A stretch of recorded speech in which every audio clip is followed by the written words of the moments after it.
There we go. Yes, we did have a technical difficulty. I do apologize.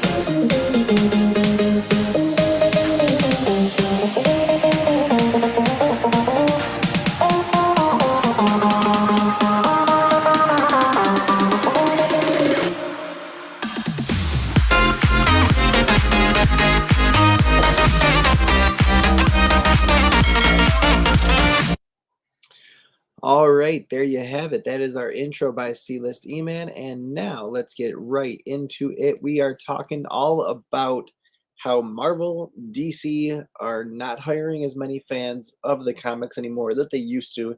And it is clearly showing. And this has to do with all walks of life. I feel like the biggest one that really has a lot going on with it right now that you can tell has not been driven by people who are fans of the comics has been Star Wars.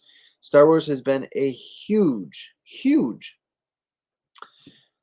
failure lately compared to what it was in the early 2000s, and then even compared to what it was during like the Rogue One era and some of that fun stuff that came out. Mandalorian was absolutely phenomenal because it was done by people who love the lore. And I feel like that's what they've kind of gotten away from lately. They've gotten away from the fact that people really need to love these comics, love this stuff, and really dive deep into it. And I hope that Disney and DC and Marvel Studios are all listening to this because truly, truly, truly, if we don't have people who are fans of the source material, loving the source material, driving their ideas, driving their thinking, taking ideas from all of this, no matter if it's from this year or 50 years ago. Like, if you're not taking from the source material, you're not going to be successful and the fans are going to notice it. Now, with all that being said, I totally agree that sometimes we do have to do things that are completely new, completely abstract, and you have to take it in different directions because something that works on paper might not work in the real world live action setting. That's why DC has done absolutely phenomenal lately. And all throughout its like past 20, 30 years with animated because you can do that kind of stuff. You can make fun stuff and you can have these beautifully amazing voice actors like Batman and the Joker, like Mark Hamill as the Joker, totally on point. And again, Mark Hamill is a fan of comics. He is a total nerd. He is a self-proclaimed nerd. Donald Glover, he plays Miles Morales in Across the Spider-Verse and or sorry, in Into the Spider-Verse and then Across the Spider-Verse. Totally on point. Like let's be real. And then he's also in the MCU as Miles Morales' uncle that we still have yet to meet Miles Morales in the MCU in Spider-Man Homecoming. Like putting those characters, putting people who absolutely love the source material, love the ideas, love everything going on, just makes this so much better for fans and ends up being this beautifully made, beautiful work of art, as well as these amazing storylines that are just so deeply dove into that you really get characters and storylines that mesh and mold together. And like, I mean, let's be real. Donny Cates is writing Thor right now. Donny Cates grew up writing Thor or reading Thor, sorry. And it shows. His Thor run is amazing. There is so much about it that you can just tell he loves the lore of Thor. If you were to put him on a Thor project in the MCU, and we've already seen that Chris Hemsworth wants Thor to go in a totally different direction if they make a Thor 5, which I totally believe they should and will, after he takes his break from comics or from movies and acting. Thor 5 would go in a totally different direction, and it should. Thor 4 was great, It wasn't amazing though. And Taika Waititi, as much of a fan of all things movies and directing and all of that, as much as he is a fan of that, he is not the biggest fan of comics. He is the writers of the She-Hulk show have never written something like that. And it showed.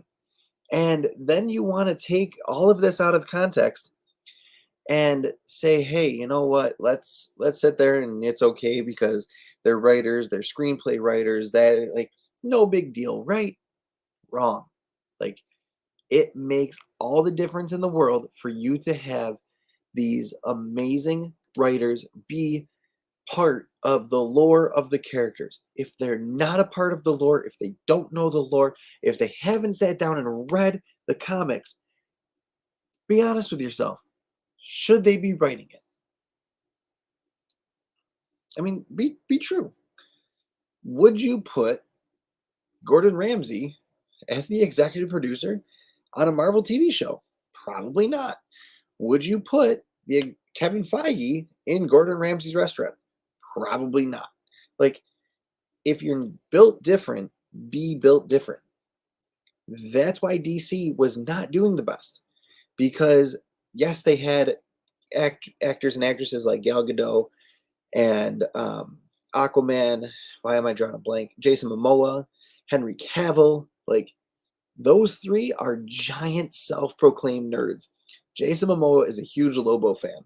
Henry Cavill is a fan of Witcher and Superman and like everything. As much as I don't like Superman, Henry Cavill was the perfect Superman, in my opinion. Now, was he as good as Christopher Reeves? I mean, that's neither here nor there. Totally two different storylines, and in my opinion, kind of two different versions of Superman. You have a much more dark storyline and a much more dark vision for Superman in the Zack Snyder world. So, no, the Christopher Reeve's version was much, much better. However, Henry Cavill plays Superman beautifully. Absolutely amazing. The writing sucked. Jason Momoa plays Aquaman beautifully. Aquaman, great movie. The writing sucked. Just it should not have went places that it did. Let's be real. It was a little too woke, a little too over the top, and it didn't go places it should have went. There were times when I'm like, really, is this what we need to talk about? Is this where we should have a conversation about global warming and all of that crap? Like, come on. Surface world versus water world, like really, that's not where I want to see Aquaman fighting right now. And then you throw all the other Black Manta stuff in, and it's like, come on, too much, too much. Just chill out, DC. And then again, Gal Gadot, Wonder Woman, the first movie, phenomenal. She stole the show in Batman vs Superman. That basically should have been Wonder Woman #1. She stole the show. That should never have been titled Batman vs Superman because they barely fight. Like that's not the point of the movie. The point of the movie is to kill Superman, kill the franchise, and kill Doomsday. That was the point of the movie. But Gal Gadot still stole the show there. And then you dive into Wonder Woman 1984, and again, Gal Gadot played a phenomenal Wonder Woman. You had the original Wonder Woman come back. She was phenomenal as Wonder Woman. And Gal Gadot, giant nerd. The writers of 1984 clearly don't understand the characters because they absolutely failed at writing those characters. They failed at the storyline, they failed at the characters, and it showed. It was almost unwatchable. I probably will not go back ever again and rewatch Wonder Woman 1984 because it was that bad. I actually suggested to people if you like Wonder Woman and you like the story, like the Cheetah, and I can't even think of the main villain, but if you like those characters, don't watch it because it will ruin it for you. And DC literally said we are going to retcon so much from 1984 because it basically sucked. We all know this. It should not have came out. And then Ezra Miller, like it's obvious he is not a fan of the comics. He is not a fan of the lore. And the Flash kept getting pushed back even before all of these allegations came out.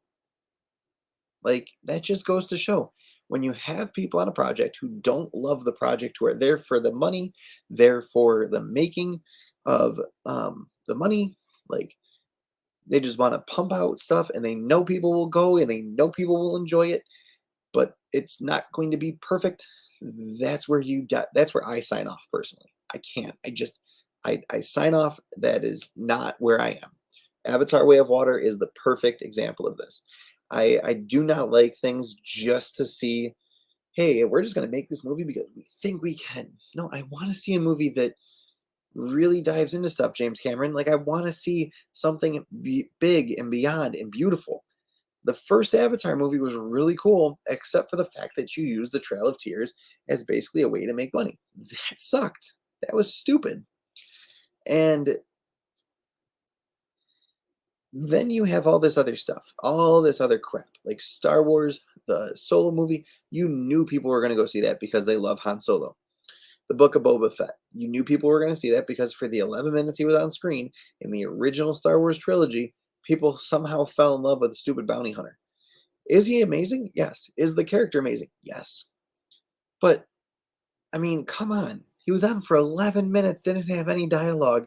And people were like, wow, this is the best Star Wars character we've ever seen. And it's like, why?